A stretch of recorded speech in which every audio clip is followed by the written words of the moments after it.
Elle ne passe pas vraiment inaperçue. La ruche se démarque avant même d'ouvrir ses portes. Ici, vous ne trouverez pas de miel, mais un espace de coworking. Des bureaux ouverts dans un espace convivial. Le but, favoriser les échanges et offrir une ambiance de travail moins morose. À Marseille, une dizaine d'entreprises se partagent les locaux. La bonne humeur se mélange au professionnalisme, une formule idéale pour les jeunes entreprises. Nous, ce qu'on veut vraiment valoriser, c'est l'espace de partage. Et le fait de vouloir créer un espace de partage a induit de créer un espace de travail, un lieu, donc cet espace de coworking. Mais l'idée principale, c'était vraiment de rassembler tous les acteurs du changement pour créer des synergies, donc vraiment partager. Et du coup, c'est vraiment partager les connaissances professionnelles, mais aussi juste des petits savoirs sur Marseille, des petites astuces, des petits plans, logement, travail, etc. C'est vraiment dans une vision d'échange. Ouais. Pour la ruche, un objectif, rassembler et œuvrer pour développer l'économie sociale et écologique. Des valeurs établies depuis son ouverture en 2013. Qualifié de village par ses habitants, le lieu est propice à la créativité.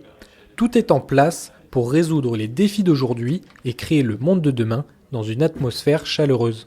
Ce qui est bien, c'est que c'est à la fois studieux, les gens travaillent vraiment, il y a des moments de calme où on peut vraiment se concentrer, même si on est dans des espaces ouverts, un peu open space, on a quand même, il y a un respect des uns des autres.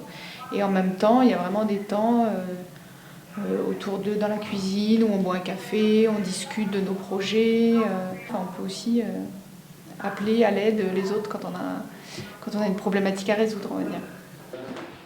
Chaque semaine, de nombreuses activités sont organisées pour encourager la cohésion.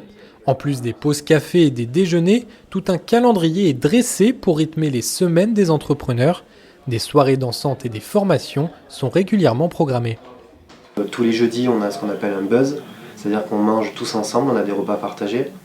Tous les mois, il y a un programme d'activités avec soit des activités qu'on fait en commun, soit des activités où on peut s'inscrire. Il n'y a aucune obligation de faire les activités, mais ce qui est intéressant, c'est que c'est un lieu qui est vivant. Voilà, il y a toujours un truc qui se passe, soit en journée, soit le soir, pour ne pas déranger aussi les gens qui travaillent, parce que ça reste quand même un lieu de travail. Mais c'est le fait que ça soit un lieu vivant qui est aussi attractif, quoi. Si plusieurs entreprises sont là depuis plus de 3 ans, d'autres ne viennent qu'en certaines occasions. Les différentes formules vont du mi-temps au temps plein, ce qui permet d'adapter son abonnement à son emploi du temps. Comme quoi, la ruche est autant un lieu de passage qu'un endroit où s'installer.